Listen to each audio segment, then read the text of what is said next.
Hello everyone. Today I will talk about two types of space group conventions. The first type of convention concerns the symmetries within the space group.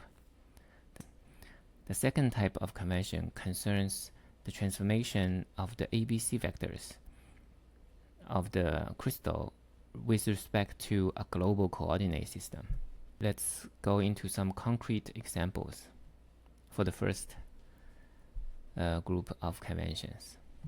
Okay, now let's go to this space group website. Let's first look at the P21 example. For the P21, you can already see here the A axis and the C axis, they are not 90 degrees. And the angle beta is not 90 degrees. So this is one implicit convention. For all the monoclinic space groups, the only non-orthogonal angle is called beta. And as a result, the screw axis is defined along the y-axis. It's actually more than that. I mean, for the space groups, there's a picture and there are the symmetry operations in the unit of the unit cell lengths. Or in other words, these are defined in terms of the fractional coordinates. So you should not only look at this picture, which is very helpful, you have to look at these algebraic equations as well.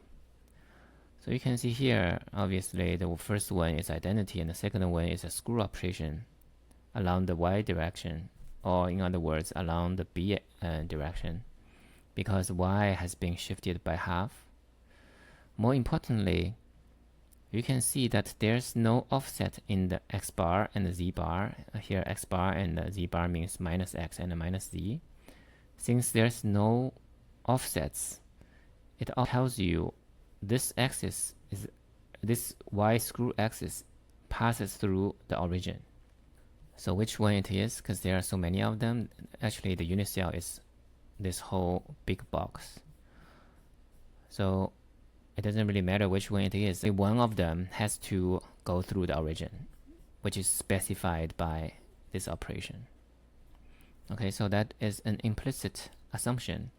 You have to know it in order to make the unit cell correct. Okay, now there are all kinds of conventions like this. Let's go back to the P-1, for example. So obviously this is identity and this is an inversion operation. And because there's no offset, it tells you this inversion center is at origin. So it doesn't really matter which one it is, one of them has to be at origin. So that's the convention for P-1. Okay, sometimes things become more interesting. For example, for the C2C, you can see there are two conventions. It says the origin is at inversion center on the C glide plane, or it could be the origin could be at inversion center on the N glide plane. Let's just look at one of them and open the other one, and we can compare what's the difference.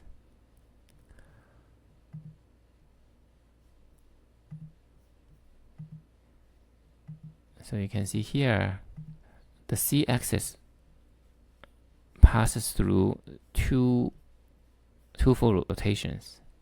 And for the other convention, the C-axis passes through two screw axes.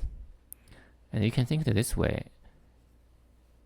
In the other convention, the C-axis is actually along this diagonal line. So you are free to choose whichever convention, but you have to make sure the code you use also follows the same convention.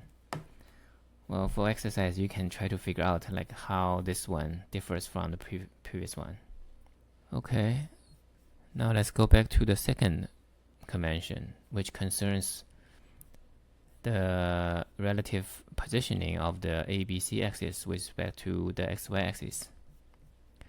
So as I just showed you here, when we talk about these kind of conventions, you don't really care about XYZ because everything is defined with with respect to ABC, and they are in some sense abstractly defined.